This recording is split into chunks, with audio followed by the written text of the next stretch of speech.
मनुष्य को जीवन देने वाली हवा को आज चारों ओर फैल रहे प्रदूषण ने इतना प्रदूषित कर दिया है कि सांस लेने के लिए साफ हवा भी मयस्सर नहीं है।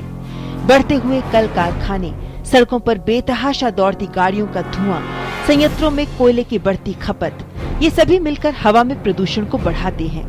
विश्व स्वास्थ्य संगठन की ताज़ा रिपोर्ट बताती है कि दुनिया के 20 सबसे ज्यादा प्रदूषित शहरों में से 13 शहर भारत में ही हैं। प्रदूषण के महीन कण PM 2.5 की मात्रा भारतीय शहरों में चीन के मुकाबले ज्यादा है।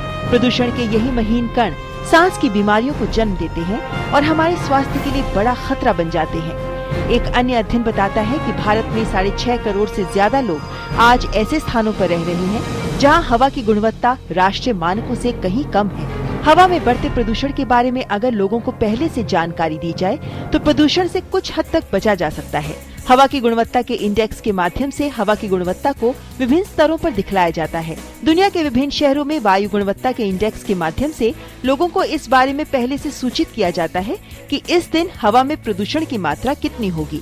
इंडेक्स में 8 प्रदूषक तत्वों के आधार पर विभिन्न रंगों के माध्यम से हवा की गुणवत्ता को एक पैमाने पर दर्शाया जाता है, जिसमें स्वच्छ हवा से लेकर संतोषप्रद और बेहद खराब प्रदूषित हवा को दिखलाया जाता है। इसी के आधार पर ये तय किया जा सकता है कि कौन सा समय बाहर निकलने के लिए उपयुक्त है। विशेष रूप से ये जानकारी उन लोगों के लिए जो सांस की बीमारियों से ग्रस्त हैं या बुजुर्ग और बच्चे हैं, खास महत्व की है।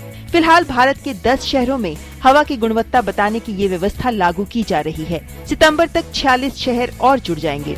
निश्चित रूप से ये एक कारगर तरीका है, लेकिन इसके लिए सरकार और प्रशासन को कुछ अन्य इंतजाम भी करने पड़ेंगे।